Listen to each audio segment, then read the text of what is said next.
but a spiritual system. It was a spiritual rites of passage and initiation into a fearlessness and into an unconquerable selfhood. Mighty warriors went through spiritual initiations to stand firm on the battleground. You cannot be a revolutionary warrior today without spirituality. Not religion, but spirituality. You must know how to go beyond your fears, how to become secure, completely and absolutely confident within oneself to ensure definite victory. This is spirituality. The spiritual process is your becoming and is the rites of passage that you take from being at a man's level to a God's level to a Orisha's level of consciousness. This is fact. Because when many said that the Orishas were with them, what they had not realized is that they themselves had become the Orishas. That they embodied the Orishas till the Orishas became their consciousness. This is heavy. And they can move with that energy and with that divine power as an Orisha self. I'm teaching today. This was a spiritual initiation from man to God. There was no more man there. There was nothing but the Ogun. There was nothing but the spiritual warrior, the spiritual deity present in the entity. I got to take you there. That's where I'm getting you to. That's spirituality and revolution. When no longer a man is fighting, ancestral forces and energies of higher overstanding pick up the battle. This is a fact. This is a fact. So there is a spiritual process that you must go through to be profound in battle. I'm not talking about a lucky shoe, a lucky rabbit's foot, spells. I'm talking about when you actually sense and feel the interpersonal transformation of yourself into a definite higher being where you are absolutely clear that you are invincible to your enemies. I'm not talking about you listening to my teachings and what I am talking about. I'm talking about where you go through an initiation where you yourself sense your invincibility against any enemies that you are confronted with. This is the true spirituality of a warrior. When we look at Shaka Zulu,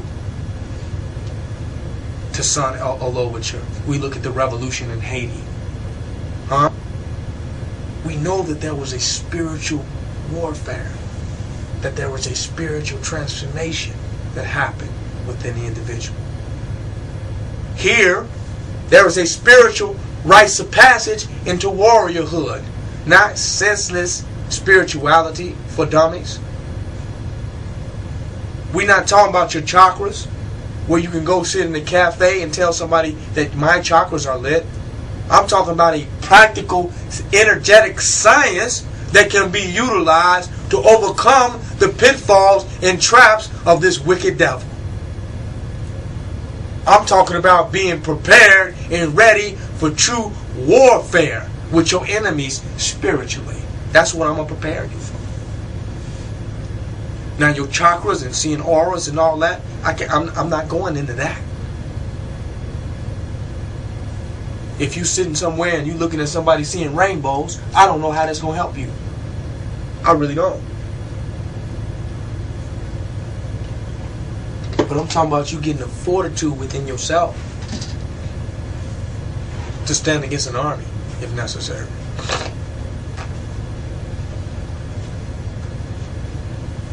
And that's spirituality, a necessary means for revolution. You have to be enlightened for what you are, so that what you think you are not cannot be killed. Because if you think you are what you're not, you can be killed. What you're not can be killed. And I hope I'm not losing people by saying that. You have to have a sense of self that takes you beyond defeat, that takes you beyond loss. that takes you beyond injury and takes you beyond damage. This is a spiritual self-realization. So you're going to have to have a spirituality and a spiritual rites of passage to be a warrior, to be a revolutionary warrior. It's necessary. Don't look at revolution as political, because you can't use politics in the battlefield. You have to use true spirituality as your weapon, true psychological fortitude, true interpersonal solidarity. You have to have that in warfare. All your political knowledge and information is irrelevant there. I want to teach you and prepare you for how to be in the midst of the battle, in the midst of the confrontation. I want to give you the spiritual armory and the spiritual weaponry to be victorious. And you have to allow me to do that for you. But you got to be open and understand what type of weaponry your ancestors had. And this is not conjecture, because I myself use these spiritual warfare methodologies, and I have summoned the energy and the becomingness of the ancestral forces and energies to be victorious in the battles that I myself have fought. I want to walk you into that and walk you through that, but you got to be open, real, and ready. And don't come with the textbook, cafe, bookstore, mental masturbation conversation. Come open, willing, and ready to go through a true spiritual transformation into your higher beingness as a spiritual, eternal, ancestral being. Come into that. But I'm going to go into that topic more at some other point. I invite you all to come down here.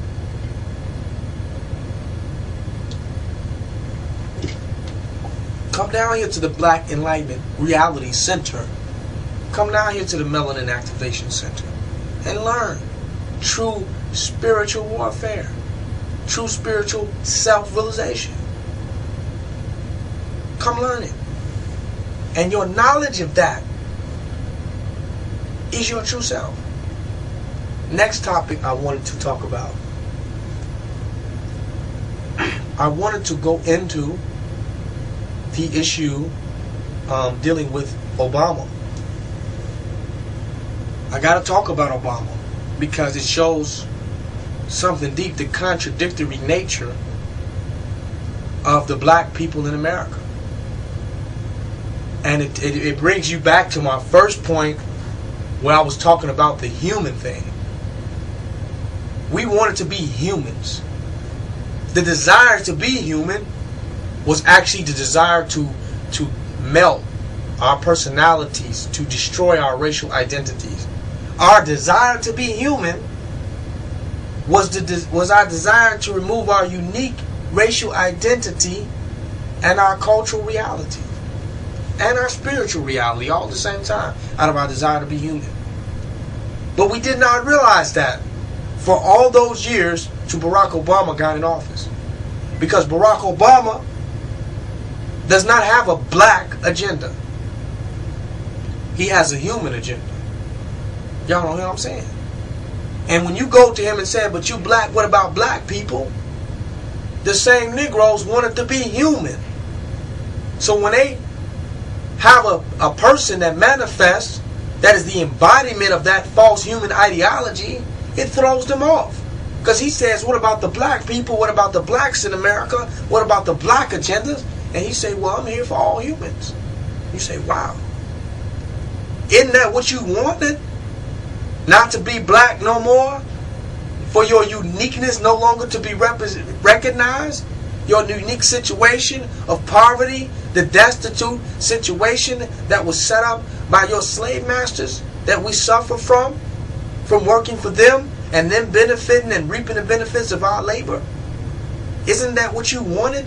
To be just recognized as a human? Forget the unique situation? Forget who we are?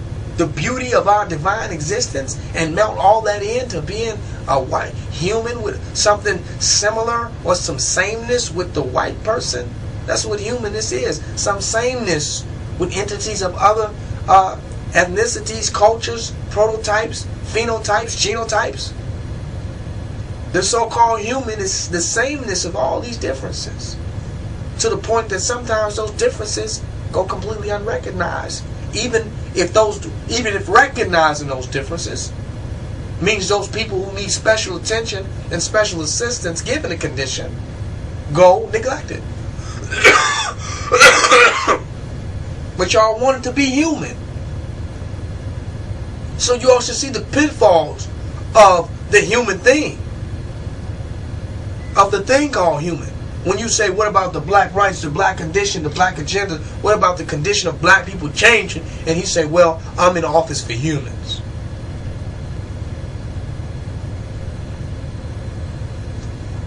And you say, what, Barack Obama, you're not black, you're not for black people? And then the contradiction comes in. You can't be both black and human.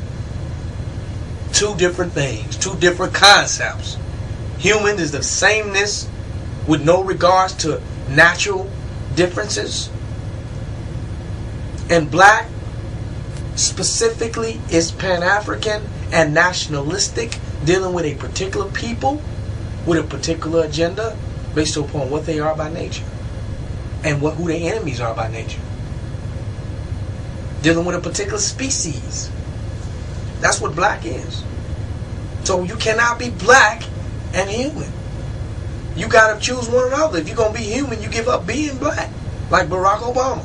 He's for humans. He's an American human. The new entities that they create are humanoids. They have no nationality. They're not this nor that. They're just humans. The white man is dying off. And I'm about to go deep right now. And he wants to reincarnate himself through the human.